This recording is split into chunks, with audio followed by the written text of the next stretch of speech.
Okay. Yep. Yep.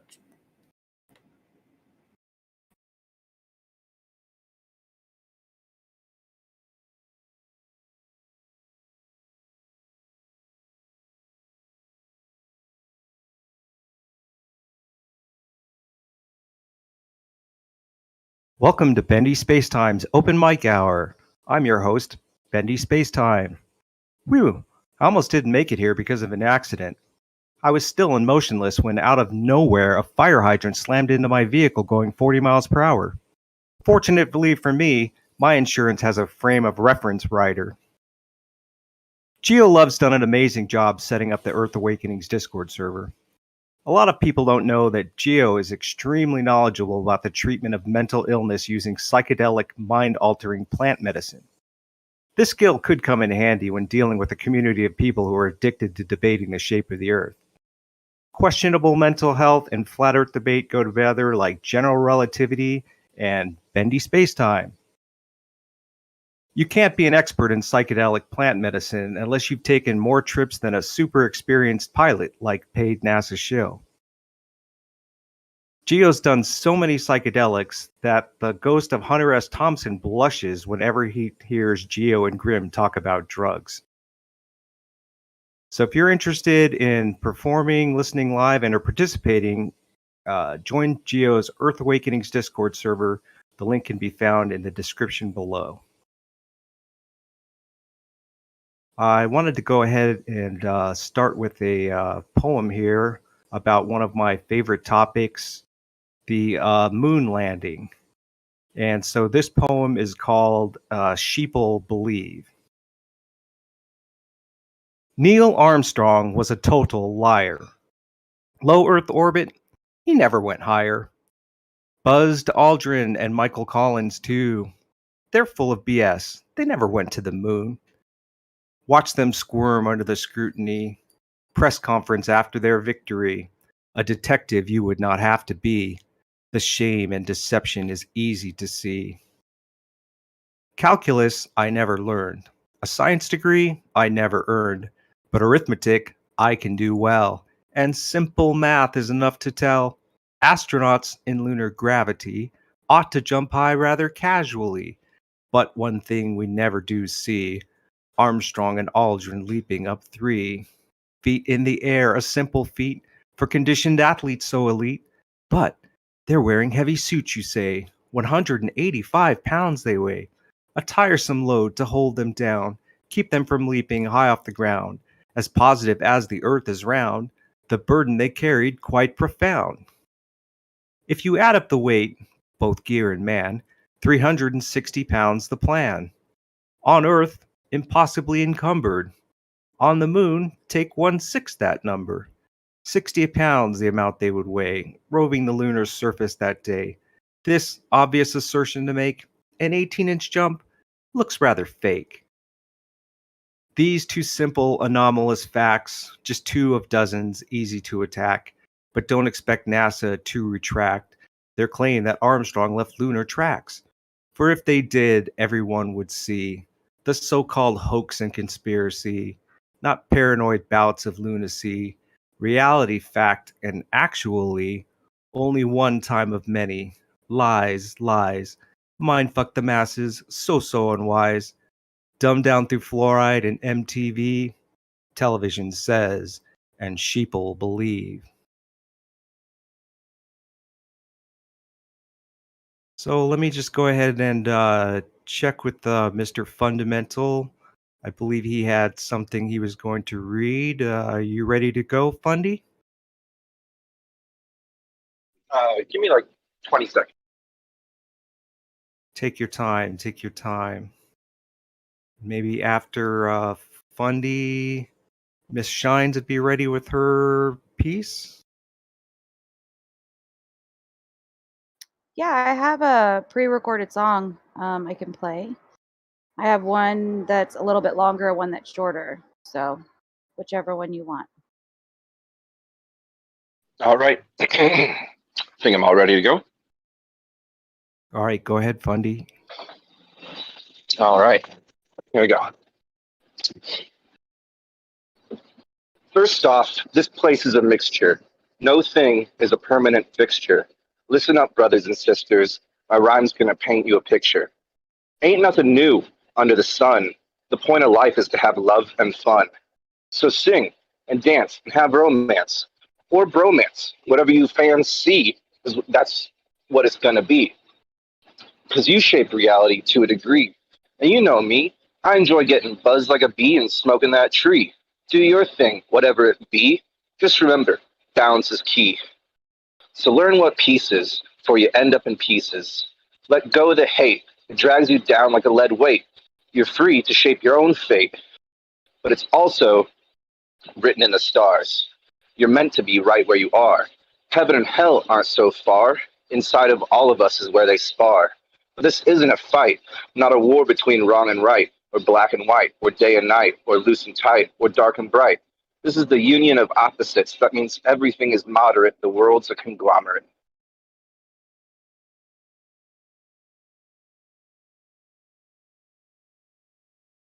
That was dope.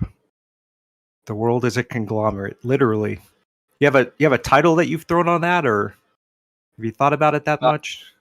It's titled My First Poem. My first poem, right on. Too funny.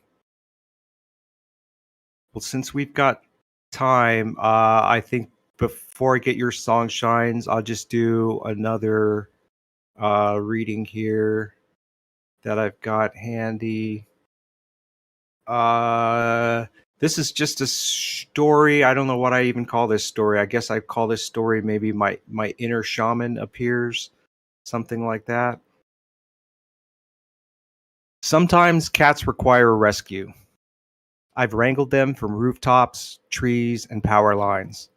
I've removed them from inside walls, pipes, garages, engine compartments, attics, and from under mobile homes. I've netted cats that were abandoned inside apartments or homes, ones that were hoarded, even ones that were evicted. I also trap cats. Not cuddly, friendly ones, but shy or aggressive feral cats who have not been socialized. Typically, I do it with a humane live animal trap. They are spayed or neutered. The tip of one of their ears is removed to signify that they have been sterilized, and then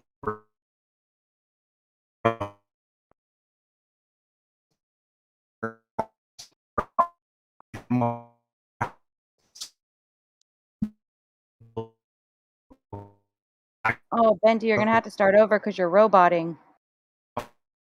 You went full Bender.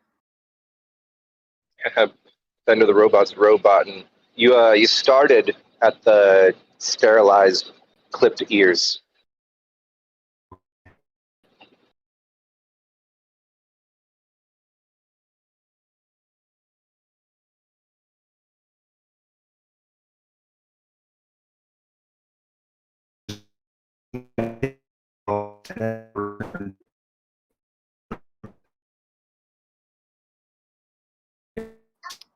Yeah, you're still really roboting bad.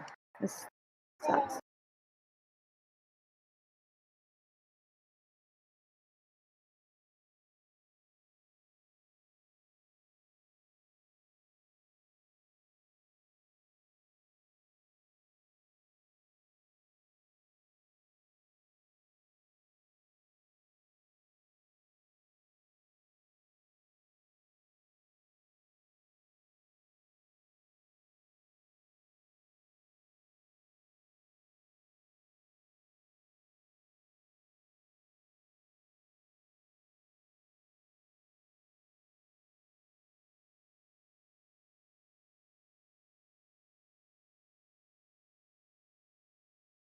I can't hear anything at all now. I can hear you, Shines. Yeah, I can hear you too. I can't hear anything from Bendy though. That's so unfortunate. It really is. I really like that one too.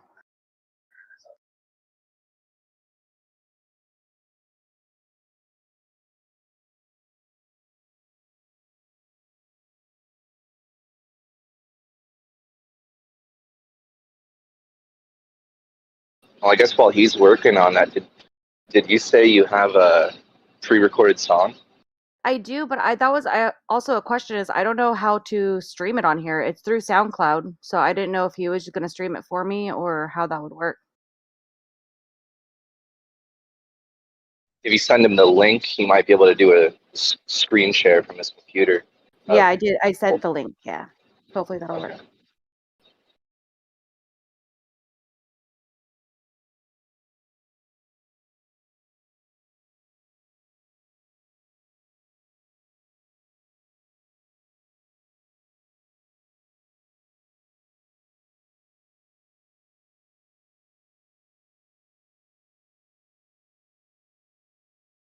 Testing. That's got much crystal clear. better.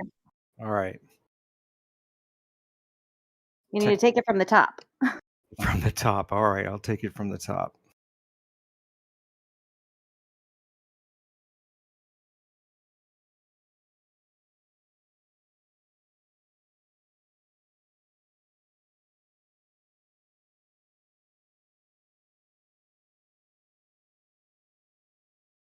Sometimes cats require rescue.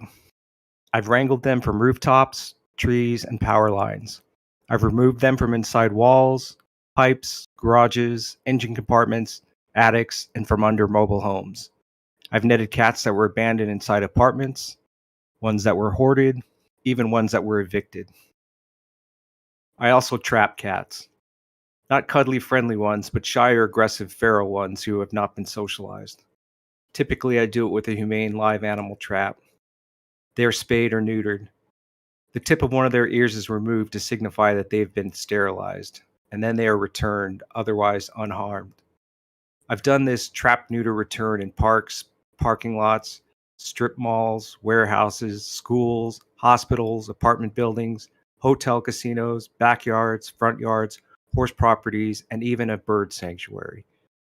When these community cats get sick or injured, I trap them and do the best by them that I can. Mostly that means taking them to a vet to receive euthanasia or the good death. Not many people have the means or the willingness to foot expensive vet bills for unadoptable animals. Though I do these things to help the felines, in the end, it's more about helping the people who help the animals. My friend Bobby is one of these people. For 25 years, she's been rescuing and trapping, aiding people and their animals wherever she can. This was the scenario. A small black cat got hit by a car. Rear leg broken, the poor creature was still mobile enough to evade Bobby. For 3 days, she had tried to net or trap it with no luck. Being already sterilized, it knew better than to enter the trap. On the 4th night, Bobby called me, excited. Blackie had crawled into a piece of pipe and Bobby had been able to block both ends. Now we only needed to position the trap at one and put something into the other to force the cat out. I had just the thing, a fish tape for running cables through ceilings and walls. When I arrived, Bobby introduced me to Debbie, Blackie's caretaker who provided the cat with food and water. I surveyed the scene. A former car dealership, the site was a huge parking lot. The pipe turned out to be a light pole. There were dozens of them that were being salvaged from the property. On the far right side of the lot sat a trailer where a security guard stayed on site. A huge 4-wheel drive pickup truck was parked in front. "So, hey Bobby," I said, "is that security guard cool with us being here?" "Well, about that," she was interrupted by a boom that echoed across the parking lot, the trailer door closing. A second boom followed, the door to the guard's monstrous 4x4 truck slamming shut. The truck's engine roared to life and bright lights illuminated a huge area in front of the vehicle. Immediately, I began walking away from Bobby and Debbie towards the trailer. The guard punched it, and the truck roared in my direction. I put my hands up in the air, making them clearly visible. I was sure he was armed, and I'm sure he was really pissed. His hostility was palpable, like a spike in the humidity before a thunderstorm. Being empathetic, I tend to mirror the energy that people put out to me. Approach me with calm and respect, I'll give you back more of the same. Act anxious and unsure, and I'll chew my nails right along with you. Come at me hard, and I get angry. My temper has gotten me into trouble more than once. So normally, this guard, being so agitated, would have had me agitated. I would have been spoiling for a fight, ready to throw down, ready to scream and shout. But what could I do when the question was fight or flight, and neither answer was appropriate? There was no way I could butt heads with this guy. He had all the power. He could demand we leave and call the police if we refused. And I certainly did not want to simply abandon the cat. We had a good plan. My inner shaman made a timely appearance and whispered into my ear, "Contrition. It's the only card you can play." Using my left hand to block some of the blinding light, I began a steady mantra. "I'm sorry.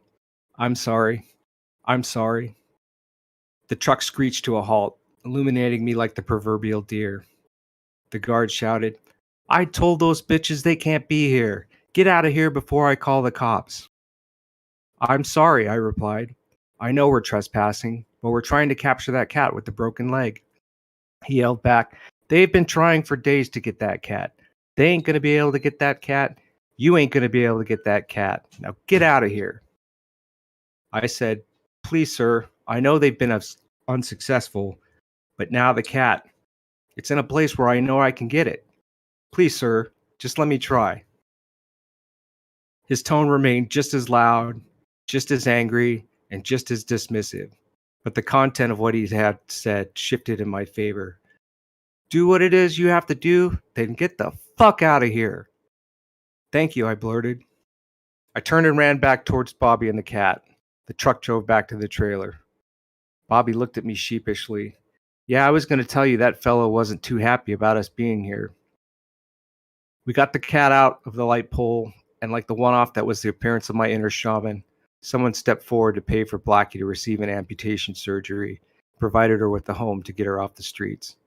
And now whenever someone comes at me aggressively with anger, I know that I have it inside of me, that I don't have to give in to the dark side. I know that I have the power to turn the other cheek and meet anger with love. So there you have it. I loved it. Beautiful. Contrition. And he got the cat out? Yes. Nice. The fish tape worked wonders. All right. Shines, can you play your song through your end? So I don't know how to do that. I sent you the links. Anytime I've ever shared a song, people like stream it, but we can't do that anymore, right? So I don't even know how to do that. I'm not tech savvy when it comes to Discord at all. Oh my God, because I used a paid NASA shill joke, paid NASA shill is here. Welcome, paid NASA shill. Well, how about before we get to your song, I'll just babble a little bit more here. And so, yeah, I was looking down there to see if Kosho was around. So I have something in common with Kosho. I too have driven for Lyft. And I like to say it's the one occupation where cab drivers will lecture you about your poor life choices. Bro, get a job with health insurance, bro. Driving for Lyft, I did learn some things. I learned that even though bartenders and strippers both work for tips, bartenders would always tip me, while strippers would always leave me with a stiffy. I mean, they would always stiff me. It even says in the Bible, it's easier for a camel to pass through the eye of a needle than it is to get a tip from a stripper. Vegas is known for its strip clubs. Gentlemen's clubs, they're called. Conjures up images of geezers in top hats and bow ties sipping tea, not guys in pool shorts doing jello shots and triggering the fraud alerts on their credit cards. I also gave lots of rides to hookers. People ask me, how can you tell that they're prostitutes? I grew up in Nevada, the only state in the union that has legalized prostitution. The hooker is like our state animal, and I have lots of experience observing them in their natural habitat. From these observations, which you Globers call natural science, I've formulated this simple and easy to remember premise. Hookers are like breast implants. If you start to ask yourself, I wonder if, the answer is yes. Those tits are fake, and yes, that girl's a prostitute. So please like, share, and subscribe so that we can build our audience as well as our performer base. You can find me at Bendy Spacetime on YouTube, Odyssey, and Twitter. So I thought I would do another quick story. This one is actually more in the to go along with sort of the Halloween theme. This is the two spookiest things that have ever happened to me in my life. The two spookiest things. So this first one is called the Necroscribe. My friend Adam is a ghostbuster. He senses negative entities that inhabit homes or businesses, and he casts them out with Reiki intention magic. Once, he channeled the spirit of a young girl that had died after falling out of the second-story window while her grandma sat on the nearby rocking chair. Acting as a necroscribe, he wrote a poem from her point of view, which makes me shiver every time I hear it. Another time, I accompanied him to take video while he inspected a home where the occupants complained of bad mojo. He led us around the house and he talked about the various impressions he was receiving. We lingered in the bedroom and the garage. Then he profiled the ghost for us. Angry, confused, and resentful. I didn't perceive a thing, and I thought the necroscribe was out of his gourd. The homeowner had baked cupcakes. I took 2. When I got to my car, I raised one to my mouth to lick the frosting. It felt as like someone pushed my hand and the cupcake smushed into my nose. In my mind, I heard the Simpsons character Nelson Muntz laugh, ha ha.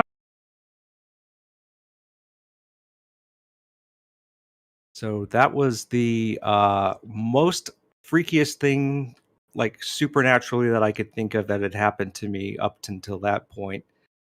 And then this happened, and I call this story the Maori. Dane is a shaman. As a child, he studied the history and practices of the Maori people. For 10 years, he blessed roads, schools, and hospitals to rid them of negative energy. Some of that bad mojo stuck to him. When we met, he was a broke musician and a drunk. One day, he unexpectedly announced his return to energy work. I'm to deliver the whale rider to the headwaters of the Mississippi. You will be my point man. His plan? Order a sacred stone from New Zealand, bless it, and then carve it into a charm of the mythic whale rider.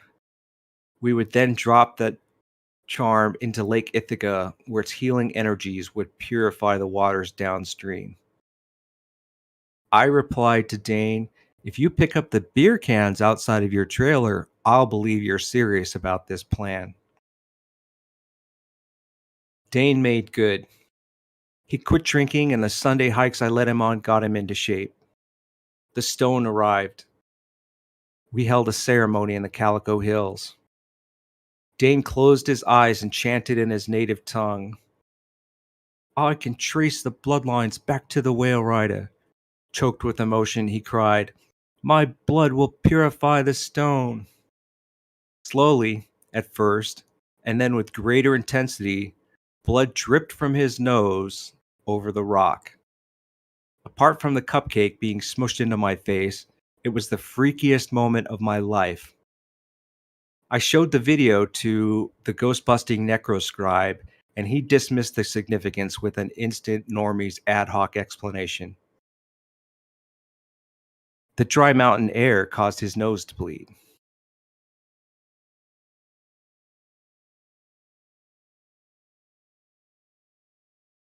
So again, that too is a true story.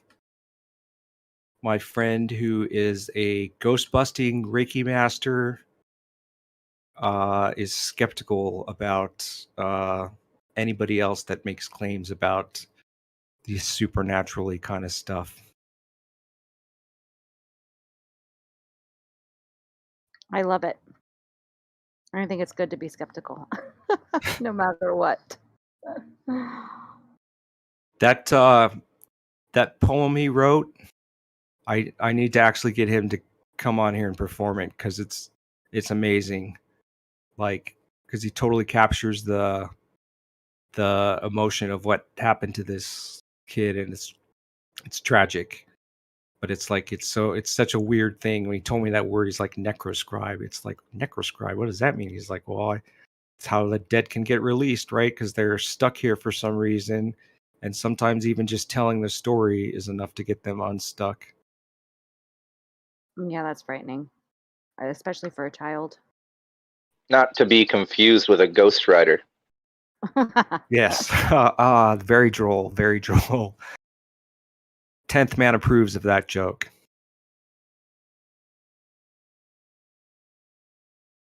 All right. I had at least a couple of more poems on the lineup here, and I might as well do this one.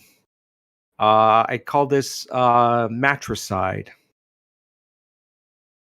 I've traveled across the country to witness this. My once vibrant mother laid silent by a stroke. The burst vessel in her brain has inflicted a mortal wound. If not for the rhythmic in and out cadence of the ventilator, she would be dead. My brother refuses to enter the hospital room, and I respect that. He has his own happier memories of her from before when she was whole. Why ruin those for a glimpse of this mute, dying creature? Tomorrow, her sisters will make the trip from Hawaii. Tomorrow, we will say goodbye and remove the ventilator, and she will meet death. I make a special note in my calendar for tomorrow. It's not every day you get to kill your mother.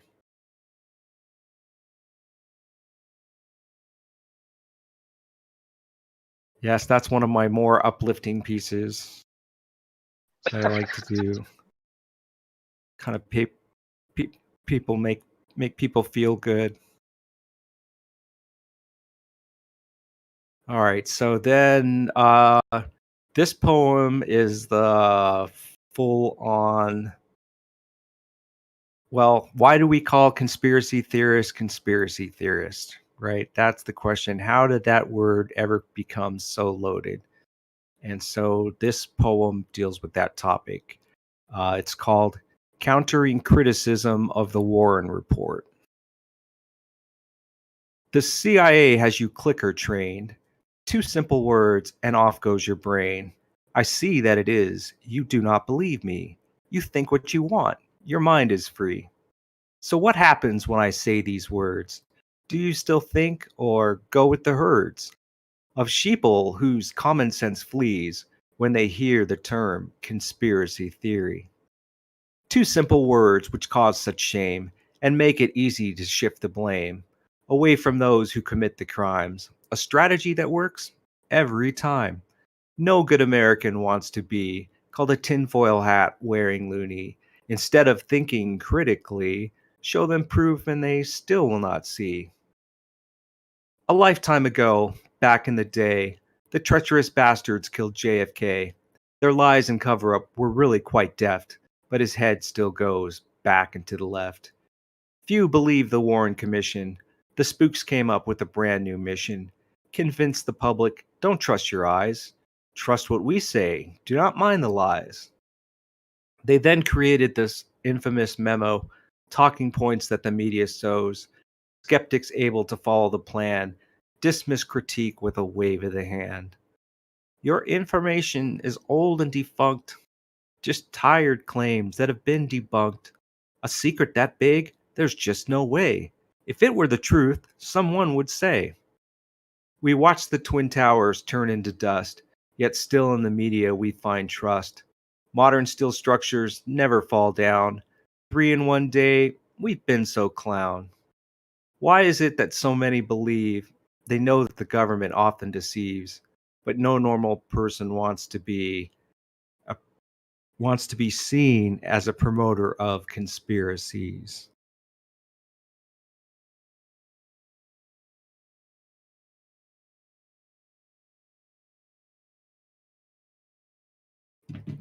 I love it. Then Yeah, you're one of those conspiracy theorist people, aren't you?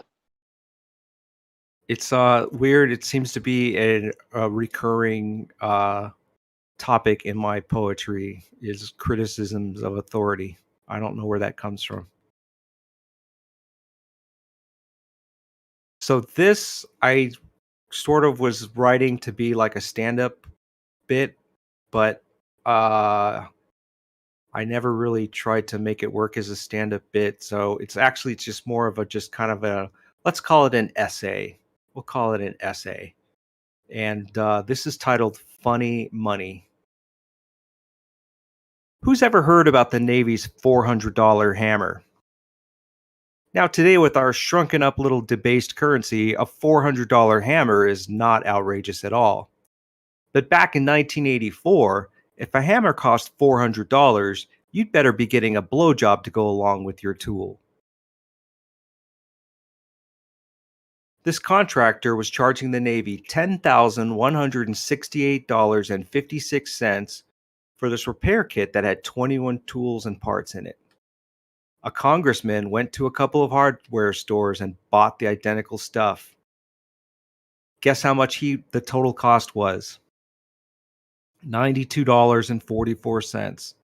That's right, the Pentagon was paying $10,000 for $100 worth of tools. So when this information came out in the New York Times, Americans were pissed.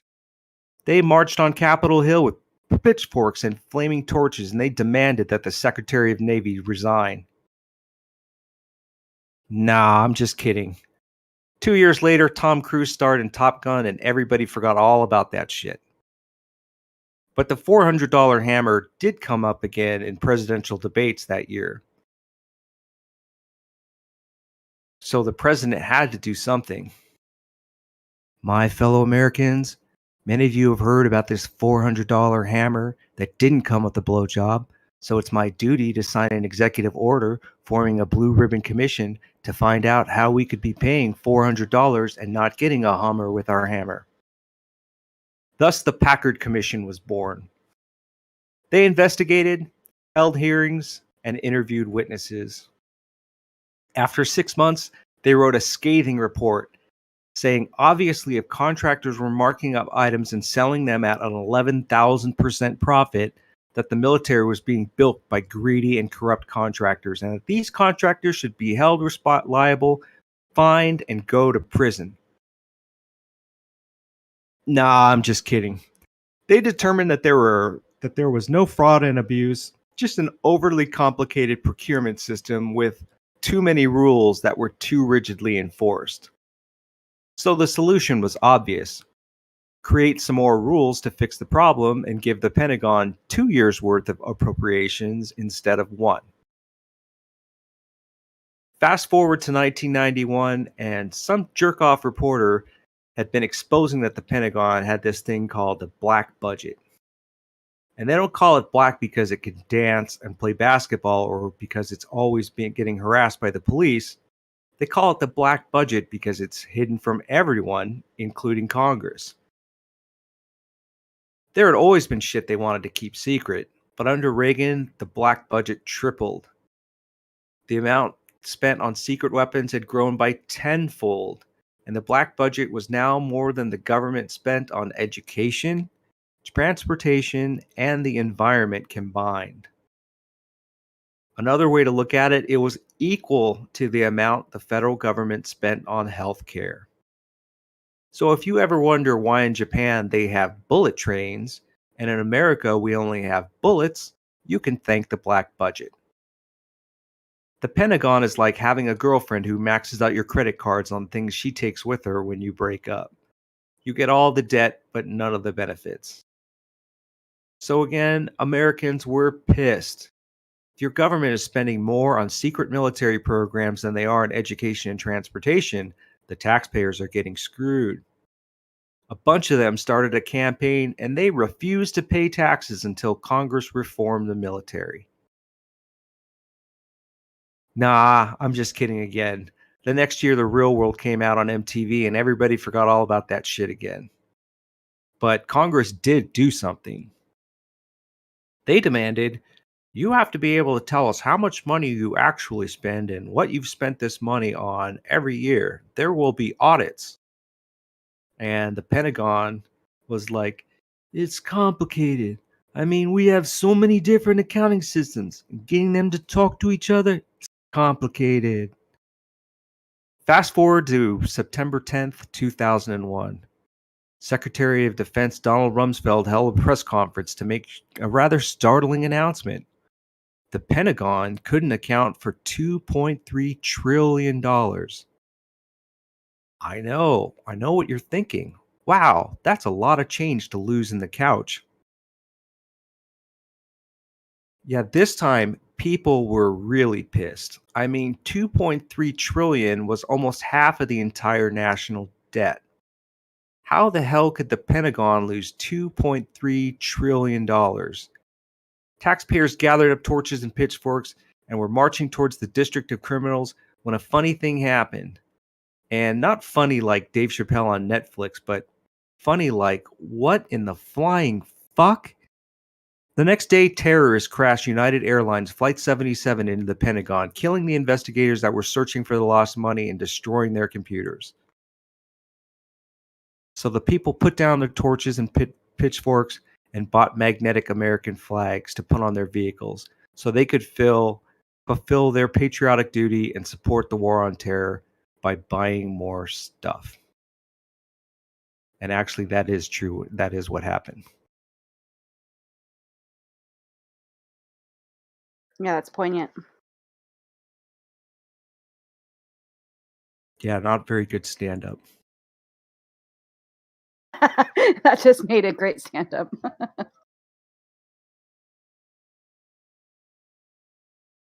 All right, I'm thinking about pulling out one more thing here. Oh, okay. So this isn't really, I don't have this bit really formalized well, but I'll just kind of ad hoc it a little bit. Yeah, who here has a dysfunctional relationship with their government? You know, maybe your government's letting citizens from other countries come in.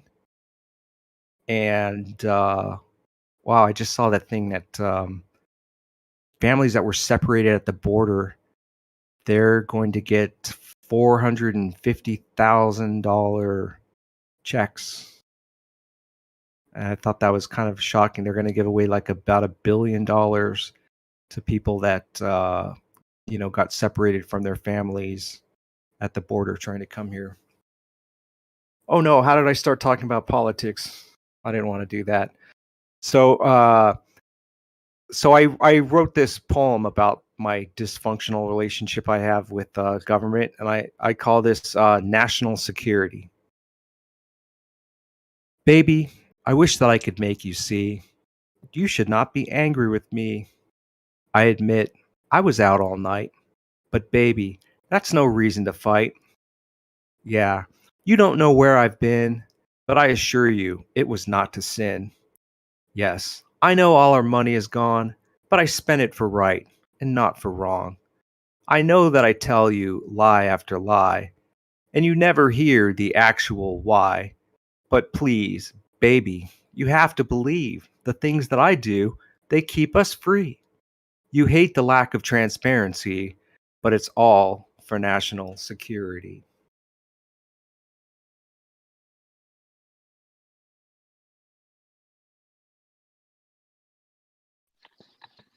Good one. All right, so I've got one more trite rhyming poem.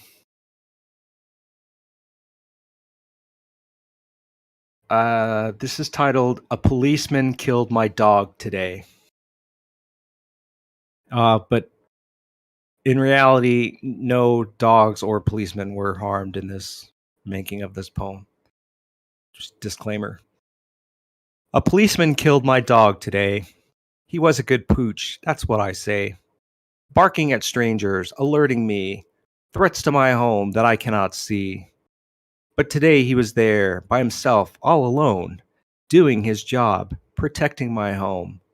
When in burst the cops, mistakenly, thinking that my house contained a thief. Pepe barked loud and let them know, his teeth fearsome and not just for show. SWAT took one look and the decision was made. Just for barking, Pepe's life he paid. I cleaned my best friend's blood off the floor. A stubborn stain took an hour or more. The cops admitted their liability. A settlement amount? I guess we'll see. The good thing about it, Granny wasn't home. When she gets mad, her mouth sure does foam. Rabid she appears when she gets mad. Granny put down, that would have been sad. With Granny, their restraint might have been greater. Granny might have only gotten the taser. But like with Pepe, the threat is real. The fear palpable that these cops feel. Every citizen is a ninja warrior. Unarmed assassins, deadly death couriers. But I say that if they have to be so afraid, then they should find a different way to get paid. Oh, Pepe, my dog, he was one of a kind. I can't get him out of my mind. His death weighs heavy, makes me feel sad. He was the best Chihuahua I ever had. That was amazing.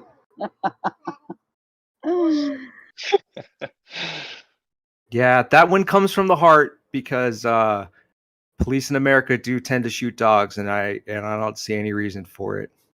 In fact, here that leads me to a story that I hadn't prepared, but I have time, so I might as well tell it. I used to walk my friend Joni's dogs, and she had a little small dog, and then one that was larger, Bumper. And so I used to walk her dogs in her neighborhood, and every day, every time I would round this corner, and there was this yard that had 3 German Shepherds in it, and they were always back behind their fence in their backyard, and they would always bark at us. And one day I rounded that corner wearing what I normally wear, which is like shorts and flip-flops. And I rounded that corner, and instead of being behind the fence, those 3 dogs were standing out in the middle of the front yard. And immediately they saw us, and they started making a beeline right towards us. So I reached down and I picked up the smaller dog, and then I just started walking towards them and using my, saying it from my chest, just told them, hey, you better back off, get away. And they backed off.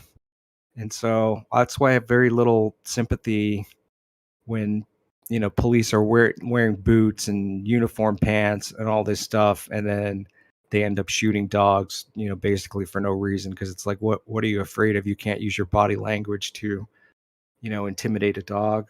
Come on.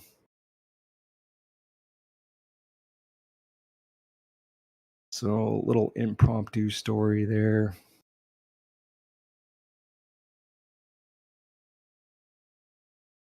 All right, then I got one more. We're talking about animals. I'll just do one more. This is another lighthearted poem that I've come up with. That's called "The Good Death." Every day we kill 80 animals.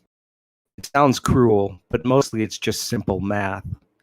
200 to the shelter today. Some will be claimed by grateful owners. Others will be adopted. Still others will go to other homes or other rescue groups. But 80 will have to die to satisfy the equation.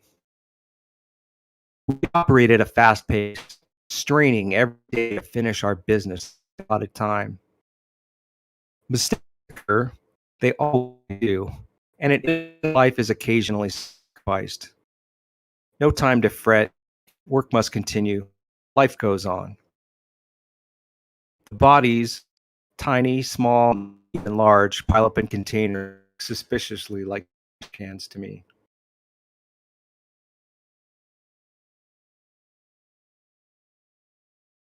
So, like I said, more uplifting stuff. Actually, maybe I have to find one more funny thing to do. Can't end like that.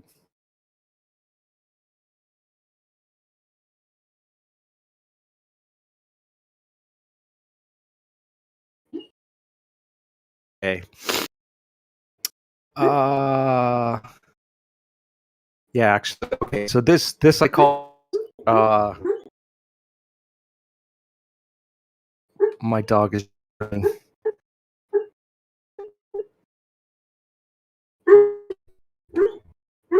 He's dreaming. Yes. Awesome.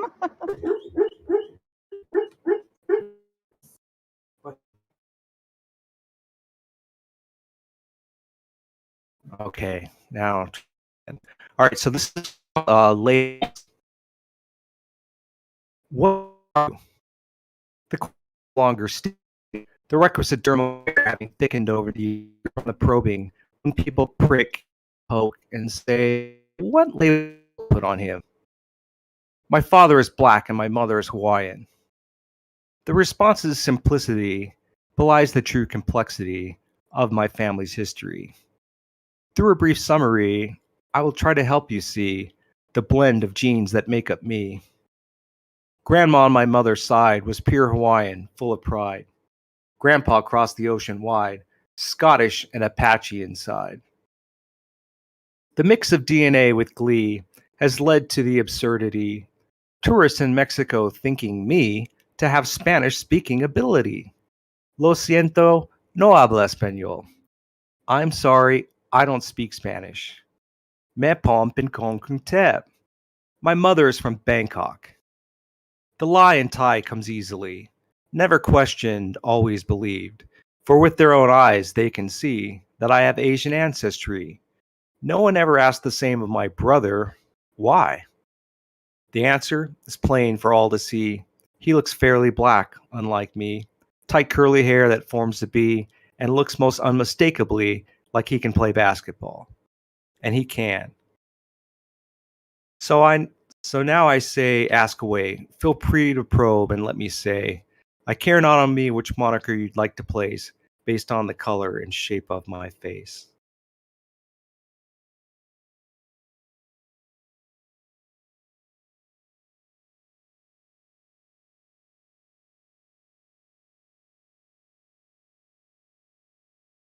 All right, let me just. I don't know. Hey, if, you wanna Yeah.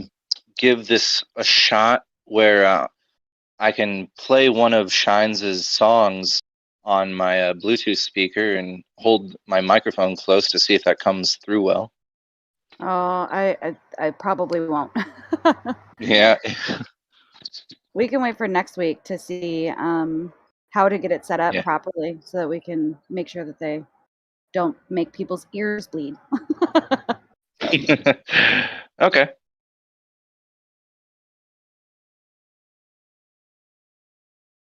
All right. Well, I'll do one more short one, and then we'll just start the after show type thing. And if anybody's got anything they want to share, they can do it then.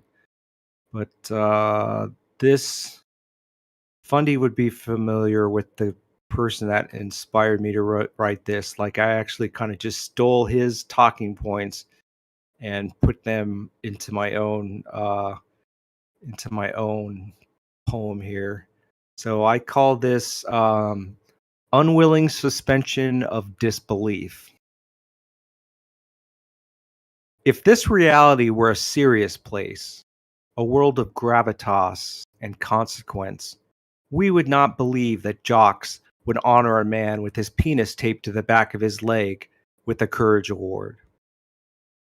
If human life were truly sacred, revered, cherished, and honored, we would not believe that killing an unborn baby has less consequence than discarding an empty Starbucks cup. If there was truth to be found in this view from the legions of talking heads on TV, we would not believe that a little girl could kick Bruce Lee's ass inside of his own dojo, a more likely outcome than a passenger airline successfully attacking the Pentagon.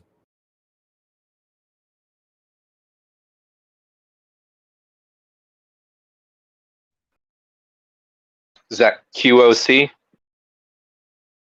QOC. Oh yes, yeah, exactly. I stole the dojo, the little beating Bruce Lee in his own dojo Yes. from that.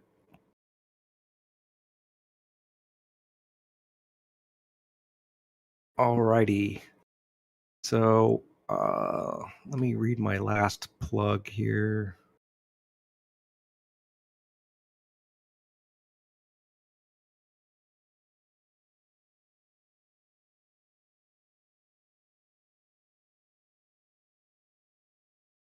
So, oh yeah, okay. Bendy Spacetime's open mic hours. Always looking for performers. Contact me on Discord or Twitter, or be in Earth Awakenings live stream one stage Fridays at 12 p.m. Pacific Standard and 8 p.m. UTC. Thank you for watching, and if you enjoyed the show, please like, share, and subscribe.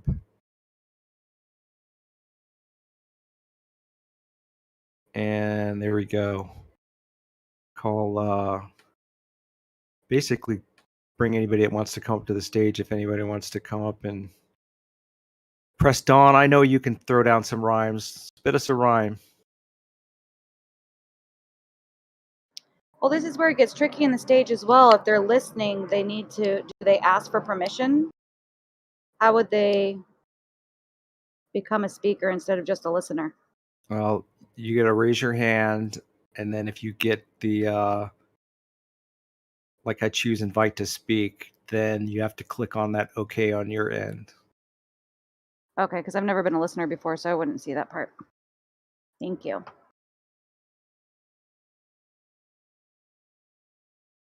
Yeah, so already I see like changing, maybe trying to get people to RSVP ahead of time and not worried about trying to do like a pre-show sign up thing, I think might be better. I think both would be the best way. I agree. I think definitely still do both. Okay. Get them from all angles. Because I know that there's some pretty talented people out here. And once we figure out how to share the music as well, like I can't wait to people hear Buster's music, and there's so many people that can share music that has been pre-recorded.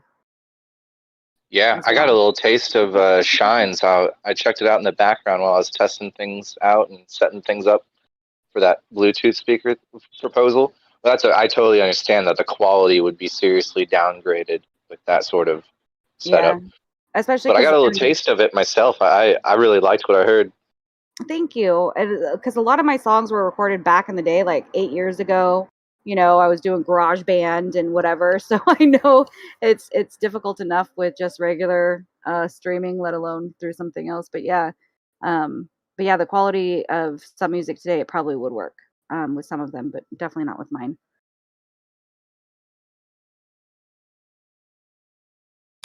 Well, if you want, the one thing we could do, it's easy. It can be shared on the YouTube stream, but yeah, like Discord doesn't allow screen sharing in the stages. But like technically, Shines, like if you went to a different room, shared your screen, and then played it through your Discord, I could then share it on the YouTube. So then the YouTube would hear it, and then everyone in here would have to, I guess, just pop the YouTube on to be listening. So that's the only way I'm aware of to do it with the way this, because the stage doesn't allow for the sharing, but.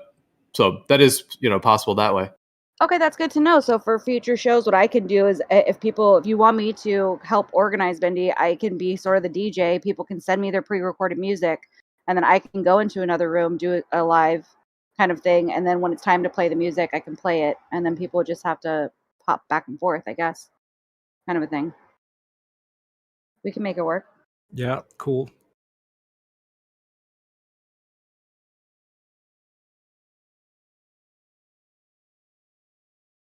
There's also a way, like you could also play it through either through your mic or through your like Discord, through your like account itself, here. But yeah, instead of sharing, but yeah, the quality might depend on how you have that set up. But yeah, it's possible too.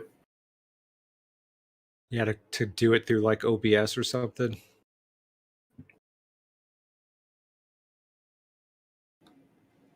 Yeah, I'm just trying to think. Well, if it was like, yeah, there's ways to like change your input from your microphone to, but anyways, yeah, I won't go into all that. Yeah, I think there's other ways to do it like that, but.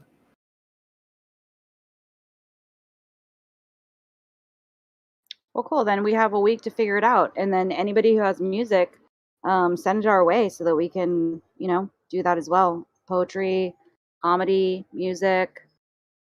We want to hear it all.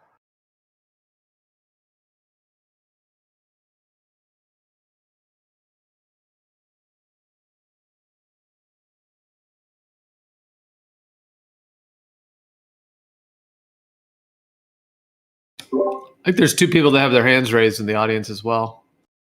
Yeah, Ball Eyes Matter had his hand raised too, but he took it back. Hey Bendy, you want to hear why I asked for 20 seconds when you called on me?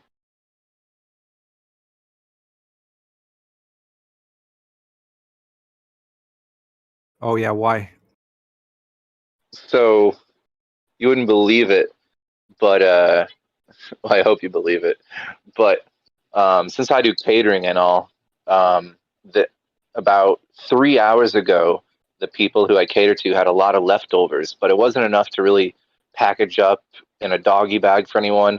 It was like a beef pot roast with carrots and celery and gravy and potatoes and stuff. And there was like 5 potatoes left in the dish afterwards. So I was like, well, I'll just throw the pans away and I'll just take the 5 potatoes with me since it doesn't seem like anyone else wants them. That's just the leftovers. And so I box them up. I have myself a little snack of their leftovers, like a peasant, eating scraps and but that was 3 hours ago, and I guess my body didn't agree with those potatoes. So as soon as you called on me, I started projectile vomiting all those potatoes out. My throat was fucked, and I was like, "This couldn't be a worse time." Didn't upset my stomach until maybe it was the nerves of performing for this huge audience here. But then I was like, "Oh my god, I need to go gargle some salt water and wash out my throat," because I was like dying and I couldn't speak. I was like, "Give me 20 seconds."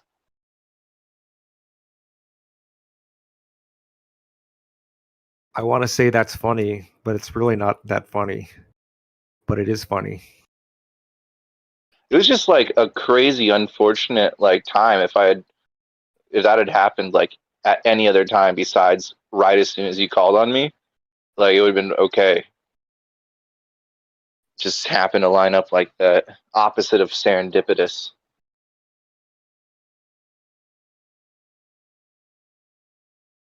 But anyways, my throat kind of was bothering me the whole time I was performing, but I'm happy you caught the last word, conglomerate, because it was right at the last word where it was the worst. Was like conglomerate.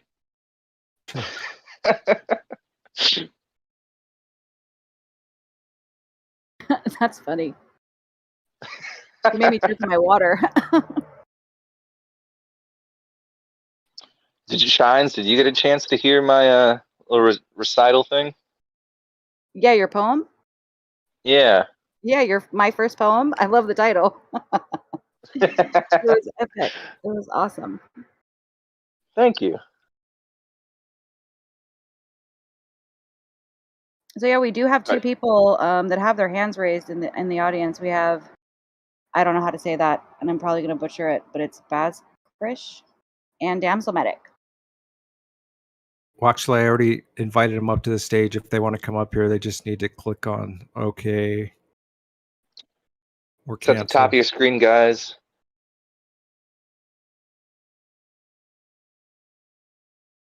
Oh man, why don't you put your hand up? I saw it earlier. We'll get you invited in.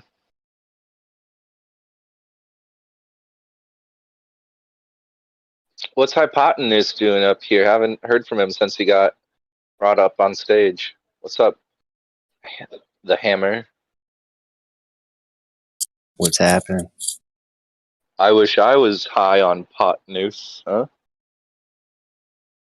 Are you right?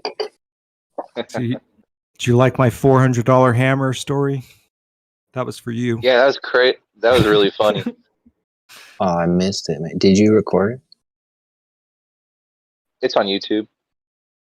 I'm gonna have to check it out. Yeah, my phone was dead. I just popped in for the last part of it. I apologize. I couldn't believe that story about the security guard charging with the car was a real story. I mean, I do believe it's real, but the way you like presented it and like the feelings I had and like the visuals that were coming up in my mind were like something out of some sort of like crazy like film, you know, like some sort of crazy short film or something. And I was like, oh my gosh, this is so intense. Like it can't be real, but I'm sure it was. Did you really just repeat "I'm sorry" to yourself like several times before, like while he was charging at you? Yep. What an interesting choice of behavior. I've never just like. I guess you picked that up somewhere in your life from some friend, or you got Reiki master people. They probably tell you about mantras all the time.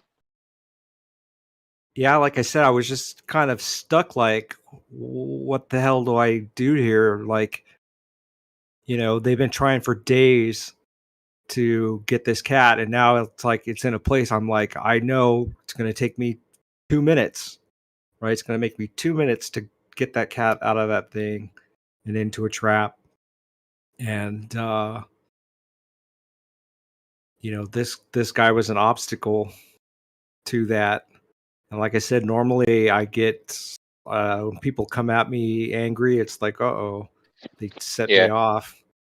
But I was like, I can't, I have no power in this situation whatsoever. So go with I'm sorry. And sometimes it works. That's one thing you and QOC have in common, saving cat lives, huh? Yeah, I've done a lot of cat rescue. I actually did one when I was in junior high, and there was like this house where it was hoarders, and they just had all these like feral cats that were like inside, outside, whatever. And so when they cleaned out this house, I gathered a bunch of my friends and we went over there, and we weren't really prepared. Like, we brought cat cages and we were like, we're each going to take one, whatever. And so I took two. They were both females and they were both pregnant. So then I also had to find homes for, all the litters that I had just got. My parents were pissed, but we did it. We were very clawed up, but it was a good day. It all worked out well. They all got homes. Hey, I got a story for you guys. You want to hear a story? Yeah, man. So it was the 4th of July, and it was the first 4th of July I had ever had while moved out from my parents' house. I mean, my girlfriend are living together, and we're driving home from somewhere, maybe a friend's house that we were celebrating with, or maybe, actually, I think it was probably my girlfriend's parents that we were spending 4th of July with. And if you ever heard about like the fireworks, like freaking out animals and stuff like that, that's what happened to this one dog that we were on our way home, and we saw this dog just kind of strolling down the street, obviously like escaped, was lost. Go up to it, and it's just the sweetest dog ever. We're just like, hi puppy, and it just comes right up to us and just like sits by our side like a really well-trained dog. And it had a collar, but it didn't have an address on the collar. And so I told my girlfriend to go on without me back home, see if she can find some sort of rope or a leash that I can like lead this dog with, and maybe walk it back to our place or something. I ended up there's a big park, little nature reserve next to where I live, and we found it really close to my house or my first apartment, about 2 miles or maybe a mile and a half away from our place. And so there was all these like really flexible reeds, like really tall grass that was sticking out of the side of the road. And so I went and grabbed like 10 like really flexible, long blades of grass and stuff like that, and looped it around the collar and walked the dog home that way. To my home, not its home. And we were living in a basement apartment at the time, and our apartment was like about half of the basement. One half of the basement was just a grimy old, there's a furnace water heater down there for the building or something like that. And then like half of the whole basement has been sectioned off for my apartment in the basement. And so, we had a cat at the time. So we, got a bowl of cat food, set it out in like the half of the basement that wasn't inside of our house. We couldn't necessarily bring this, this random dog into our apartment because cats and dogs don't always get along. But we could bring it indoors. So it was very nice that we could bring it indoors without actually bringing it into our house with our cat and all. And so we made a big pile of like old comforters as like a makeshift doggy bed for the night. And gave a big bowl of water, a bunch of our cat's cat food. It ate some of that. And that night we texted my girlfriend's mom, who has a lot of friends on Facebook, and we said, hey, just a shot in the dark, but we found a dog. Here's a picture. Why don't you upload it to Facebook, and maybe, just maybe, someone owns this dog, out of your small group of friends. Just maybe someone knows whose dog this is. And we woke up the next morning and we had a text that said, yeah, that dog you found is actually like my biggest client, or like an old friend of mine. I know exactly where she lives, and I already alerted her that you have her dog. And it turned out that the dog's name was Clover, and it only lived about 6 streets down from us. And my girlfriend took it back the next day while I was at work, and she said they were really happy to have the dog returned, and that it was the fireworks that just made it like freak out and just go frantic and run away. Yeah, we have this amazing law here that basically any kind of firework that's actually fun, things that fly in the air, things that explode, those are all totally illegal in the county where I live. But they're all 100% legal in the county next door. And so people make the 40-mile drive and stock up on all these fireworks that are illegal. And when 4th of July comes around, it's like... They bring them back home? Yes. Yeah. Or they go throughout the rest of the year and pick up fireworks. And then, so it's effectively like fireworks are legal here because the cops won't ever cite you for it, because there's tens of thousands of people breaking the law every year. So you just can't purchase them nearby. You just got to take a short drive. Yeah, it's a pretty good racket. How do you feel about that? Do you like that they're not allowed? I kind of like people should be able to have dangerous freedom, I think. I try to tend towards the side of less rules and less regulation. But that's it's not the world we live in, though. Right. I think that lots of laws that prevent you from being as free as I think people should be need to be removed and replaced by like a stronger emphasis on like public service announcements or public education, in a sense, at any age, not just the kids, but just like, that makes me think of a question. What kind of public education is like any sort of systematic, organized form is there for people after school? Like, just like reminders, good for everyone. I guess you'd watch the news. I don't know. It seems like you're just kind of on your own as far as learning things. You know, teach yourself if you want to learn something after you're done with school. Adults don't get taught lessons or reminded of important values very often, I guess. That's what I'm saying. Are you familiar with the G.I. Joe cartoon? Not a little bit. I wasn't a big fan as a kid or anything, though. They used to end every episode with their tagline, which was what is it? Something about knowing. The more you know. Oh, actually, I've just botched that all up. Hold on. It might just be the more you know. Now I feel like I've heard that knowing is expression. half the battle. G.I. Knowing Joe. it, yes, knowing is half the battle. There you go, hammer to save the day. Yes, knowing is half G.I. the battle. Joe. That's a good one, though.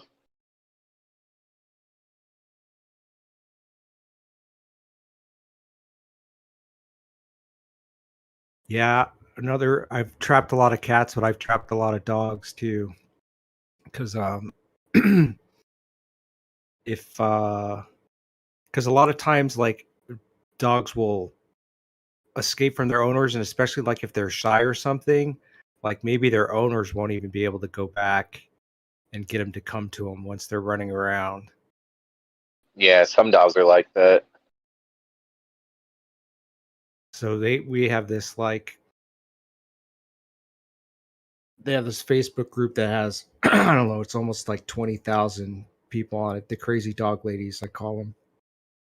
And so like they're cross-referencing between the Craigslist and Facebook and the shelters system. And so it's kind of like if you lose your dog gets away from you, and like you get onto that group, there's a good chance like they'll, have the solution for you of, where's best to look for your dog. And then like I said, yeah, it's pretty amazing. A bunch of people keeping their eye out. Yeah. And then my friend Adrian, I taught her to trap, because I was trapping cats before. And so she asked me, could I help out with this dog that was out, south of town, like, 40 miles out in the desert where these guys were working this mining claim.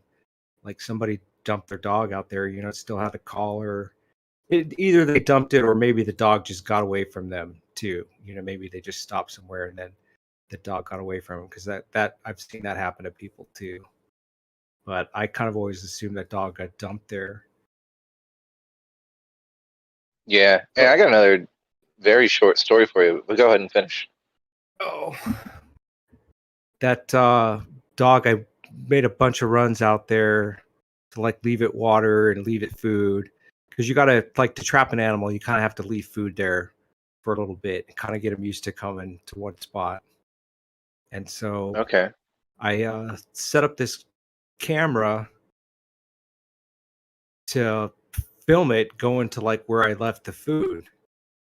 And that dog picked up that camera in its mouth and carried it like 60 feet away. So when I came back like 10 minutes later, I was looking at him like, where the hell's the camera at? Like, I left it right here. And then when I watched the video, it was too funny because you could see he grabbed it in his mouth and he walked away with it. That's hilarious. Yeah. I bet the footage was really funny. Yeah. I made kind of a cutesy video about it. I'm gonna have to subscribe to your stuff, man. I didn't know you were uploading to Odyssey and all that. That's cool, man. Totally gonna head over there and subscribe. Yeah. I haven't even created the account yet, but Oh, but you went ahead and advertised it before you even made the account? yeah. I hope Bendy Spacetime isn't a taken profile name. Or else you just gave a lot of attention to someone else.